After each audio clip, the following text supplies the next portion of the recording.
Hello students, welcome back to my YouTube channel. ನಾನು ನಿಮಗೆ ಇವತ್ತಿನ ವಿಡಿಯೋದಲ್ಲಿ BR ಸಬ್ಜೆಕ್ಟ್ನಲ್ಲಿ ಸೆಮಿಸ್ಟರ್ ಎಕ್ಸಾಮಿಗೆ ಇಂಪಾರ್ಟೆಂಟ್ ಕ್ವಶನ್ಸ್ ಯಾವ್ದಾವುದು ಅನ್ನೋದನ್ನು ತಿಳಿಸ್ತಾ ಇದ್ದೀನಿ. ಒಟ್ಟು ಟೋಟಲ್ ಆಗಿ ಇಲ್ಲಿ 14 ಕ್ವಶನ್ ಇದೆ. ಈ 14 ಕ್ವಶನ್ ಓದ್ಕೊಂಡ್ರೆ ಆಲ್ಮೋಸ್ಟ್ ಎಲ್ಲ ಕ್ವಶನ್ಸ್ ಇವಿಷ್ಟರಲ್ಲೇ ಕವರ್ ಆಗುತ್ತೆ. ಕೆಲವು ಯೂನಿವರ್ಸಿಟಿಲಿ BR ಅಂತ ಇದೆ, ಕೆಲವು ಯೂನಿವರ್ಸಿಟಿಲಿ BRF ಅಂತ ಇದೆ. Same syllabus. BR stands for business regulation, BRF ಅಂತಂದರೆ business regulatory framework. Same syllabus ಇದೆ. ಇವಿಷ್ಟು ಕ್ವಶನನ್ನು ಓದ್ಕೊಂಡ್ರೆ ಈಸಿಯಾಗಿ ನೀವು ಎಕ್ಸಾಮನ್ನು ಅಟೆಂಡ್ ಮಾಡ್ಬೋದು. ಆಲ್ಮೋಸ್ಟ್ ಫಸ್ಟ್ ಚಾಪ್ಟ್ರಿಂದ ನಿಮಗೆ 15ಗೆ 10ಗೆ 5ಗೆ ಫಸ್ಟ್ ಚಾಪ್ಟ್ರಿಂದನೇ ಬರುತ್ತೆ. First chapter very important. ಬೇರೆ ಬೇರೆ ಯೂನಿವರ್ಸಿಟಿಲಿ ಬೇರೆ ಬೇರೆ ಪ್ಯಾಟರ್ನ್ ಇದೆ. ಕೆಲವು ಯೂನಿವರ್ಸಿಟಿಲಿ 12 ಮಾರ್ಕ್ಸಿಗೆ. ಟೋಟಲ್ ಆಗಿ ಇಲ್ಲಿರೋಷ್ಟು ಕ್ವಶನ್ಸನ್ನು ಓದ್ಕೊಂಡ್ರೆ ಈಸಿಯಾಗಿ ನೀವು ಅಟೆಂಡ್ ಮಾಡ್ಬೋದು. ಫಸ್ಟ್ ಕ್ವಶನ್ ಏನು? Define contract, explain the essentials of valid contract. ಇದರಲ್ಲಿ ನಿಮಗೆ ಎಸೆನ್ಷಿಯಲ್ಸ್ನಲ್ಲಿ ನಿಮಗೆ ಸುಮಾರು ಎಸೆನ್ಷಿಯಲ್ಸ್ ಬರುತ್ತೆ. ಆಫರ್, ಅಕ್ಸೆಪ್ಟೆನ್ಸ್, ಫ್ರೀ ಕನ್ಸೆಂಟ್, ಹೀಗೆ ಒಂದಷ್ಟು ಎಸೆನ್ಷಿಯಲ್ಸ್ ಬರುತ್ತೆ. ಅದರಲ್ಲಿರೋದನ್ನೇ ಬೇಕಾದರೂ ಯಾವ್ದಾದ್ರು ಒಂದು ಎರಡನ್ನು 10 ಮಾರ್ಕ್ಸಿಗೆ ಕೇಳ್ಬೋದು, ಅಥವಾ ಎಕ್ಸ್ಪ್ಲೈನ್ ದ ಎಸೆನ್ಷಿಯಲ್ಸ್ ಅಂತ ಬೇಕಾದರೂ ಕೇಳ್ಬೋದು. Then explain in brief consumer redressal agencies. ಇದರಲ್ಲೂ ಅದೇ ಥರನೇ ಒಟ್ಟು 3 ಏಜೆನ್ಸಿ ಇದೆ: district forum, national commission, state commission.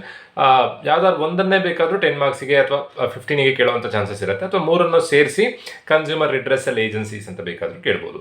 Then explain the different types of contract. What is breach of contract? Explain the remedies for breach of contract. Next, who is unpaid seller? Explain the rates of an unpaid seller. Next, explain the Competition Commission of India. What is Consumer Protection Act? Explain its objectives. Then 10 or 5 marks ಗೆ ಬರುವಂಥ questions.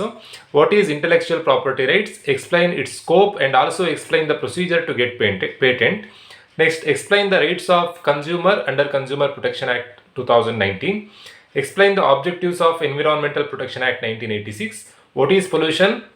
Explain its types. What is discharge of contract? Explain the mode of discharge of contract. Explain the objectives of Competition Act 2002. Explain the condition and warranties under Sale of Goods Act 1930.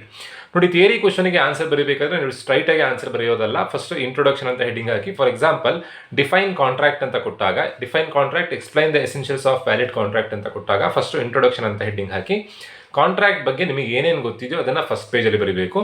Then second ಪೇಜಲ್ಲಿ ಎಸೆನ್ಷಿಯಲ್ಸ್ಗೆ ಒಂದು diagram ಹಾಕಬೇಕು. Then third ಪೇಜಿಂದ ನಿಮ್ಮ answer start ಆಗಬೇಕು. ಯಾವ್ದು essentials 15 ಮಾರ್ಕ್ಸಿಗೆ ಕೇಳಿದಾಗ 5 to 6 pages ನೀವು ಆನ್ಸರನ್ನು ಬರೀಬೇಕಾಗತ್ತೆ. 10 ಮಾರ್ಕ್ಸಿಗೆ 3 to 4 pages ಬರೀಬೇಕಾಗತ್ತೆ. 5 ಮಾರ್ಕ್ಸಿಗೆ 2 pages ಸಾಕಾಗತ್ತೆ. So ಹಾಗಾಗಿ ನಿಮಗೆ ಅಷ್ಟು ಪೇಜಸ್ ಬರೆಯೋದಕ್ಕೆ ಕಷ್ಟ ಆಗುತ್ತೆ. ಅದಕ್ಕೋಸ್ಕರ ನೀವು ಆದಷ್ಟು ಡಯಾಗ್ರಾಮನ್ನು ಯೂಸ್ ಮಾಡೋದಕ್ಕೆ ಕಲಿಬೇಕು ಎಕ್ಸಾಮ್ನಲ್ಲಿ.